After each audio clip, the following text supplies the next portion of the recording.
Our dear subscribers and followers, very good morning.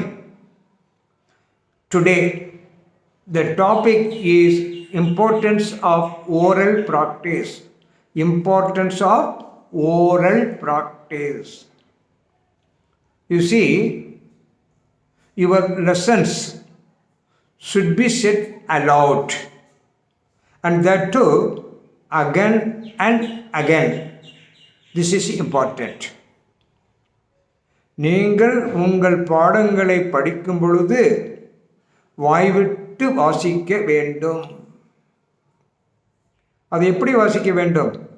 அந்த சத்தம் நீங்களே உங்களுடைய காதுகளால் கேட்கும் அளவிற்கு, உறக்க அல்ல. அகன் அகன் மீண்டும் மீண்டும் வாசிக்க வேண்டும். This is important. இது ரொம்ப ரொம்ப முக்கியம். Why? There are 3 reasons. One, you should know your lessons very well. You should know your lessons very well. உங்கள் பாடத்தை நீங்கள் நல்லா தெரிஞ்சுக்கணும்னா அப்படியே முன்னால் உட்காந்துக்கிட்டு பார்த்துக்கிட்டு மனசுக்குள்ளேயே நோ. அண்டர்ஸ்டாண்ட்? வாய்விட்டு வாசித்து பழக வேண்டும் தெரிந்து கொள்வதற்காக. Reason number 2, you should train your speech organs. What are the speech organs? Vocal cord, upper palate, teeth, lips, tongue, etc. என்ன நிறைய இருக்குது. இதுதான் பேசுவதற்கு பயன்படுத்தக்கூடிய organs. We have to train. எதற்கு? To produce sounds and groups of sounds of the English language, that to in the right way. இந்த training எதுக்கு? நம்ம பேசும் பொழுது அந்த ஒரு வார்த்தையினுடைய அந்த சத்த ஒளியை இல்லை பல வார்த்தைகள் சேர்ந்த அந்த குரூப்ஸ் ஆஃப் சவுண்ட்ஸை அதை ப்ரொடியூஸ் பண்ணுவதற்காக we have to train our speech organs, particularly to our tongue. நம்ம கண்ணுக்கு தெரியுது என்ன எழுதியிருக்குன்னு, கைக்கு தெரியுது என்ன எழுதுறதுன்னு, but we don't know how to pronounce, how to speak.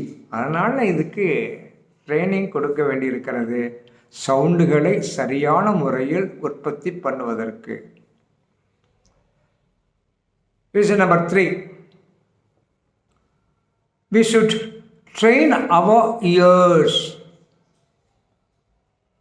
We should train our ears. எதுக்கு?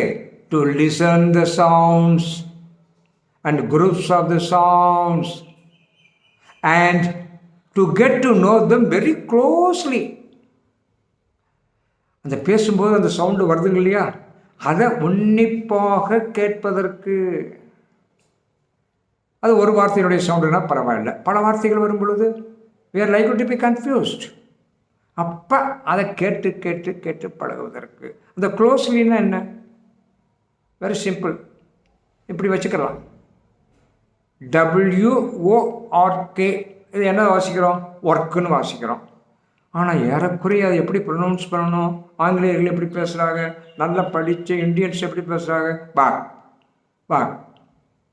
அப்போ அவர்கள் இப்படி சொல்லும் பொழுது, ஓ இவர் ஒர்க்கைத்தான் இப்படி சொல்கிறாருன்னு புரிந்து கொள்ளக்கூடிய அளவிற்கு அந்த வாக் வாக் வாக் அப்படின்னு கேட்டு பழகிருந்தா நம்ம என்ன பண்ணலாம்? அவர்களோட கூசாமல் பேசலாம், நாமளும் அந்த சம்பாஷணையை தொடர்ந்து நடத்தலாம். So this is the importance of the practice, oral practice. ஆக நீங்கள் இதையெல்லாம் தெரிந்து கொள்ள வேண்டும். ஓகே, அப்போ தெரிந்து கொள்வதற்கு என்ன செய்யணும்? ப்ராக்டிஸ் பண்ணுவதற்கு நாமளே ப்ராக்டிஸ் பண்ணிக்கிட்டே கற்றுக்கிட்டே இருக்கலாமா? நோ. அப்போ என்ன செய்யணும்? நம்மளுடைய குழந்தைகளவே அவர்களை பார்த்தவர்களாக சேர்த்து கொண்டு அவர்களோடு பேசி பேசி பழக வேண்டும். அவர்களும் உங்களுக்கு சொல்லித் தருவார்கள், நீங்களும் அவர்களுக்கு சொல்லித்தரலாம். சரி, இது இப்படி. அப்போ நம்ம வயது ஒத்த ஒரு நபரை, பக்கத்து வீட்டில் அன்பரை தெரிஞ்சவங்களை நண்பரை சேர்த்துக்கொண்டு நாம் இந்த ஓரல் ப்ராக்டிஸ் பண்ணும் பொழுது, பேசி பேசி பழகும் பொழுது எவ்வளோ பெரிய இம்ப்ரூவ்மெண்ட் கிடைக்கும். ஸோ அதனால் நீங்கள் என்ன பண்ணணும்னு கேட்டால், இப்போ கூட இதில் சேர்ந்துருக்கிறவங்க, கேட்டுருக்கிறவங்க, சப்ஸ்கிரைப் பண்ணாதவர்கள், வாட்ஸ்அப் மூலமாகவே பார்த்துக்கிட்டு இருப்பவர்கள் சப்ஸ்கிரைப் பண்ணுங்கள். அதற்கடுத்து உங்களுடைய நண்பர்களையும் சப்ஸ்கிரைப் பண்ண வைத்து யூடியூப்பில் கேளுங்கள். ஸோ நான் வாட்ஸ்அப்பில் போட்டால் தான் நீங்கள் பார்க்க முடியும், சப்ஸ்கிரைப் பண்ணலேன்னா. அண்டர்ஸ்டாண்ட்? ஸோ ஆகவே you must understand these importance of the oral practice. I hope you understand. That's all for this day. Thank you.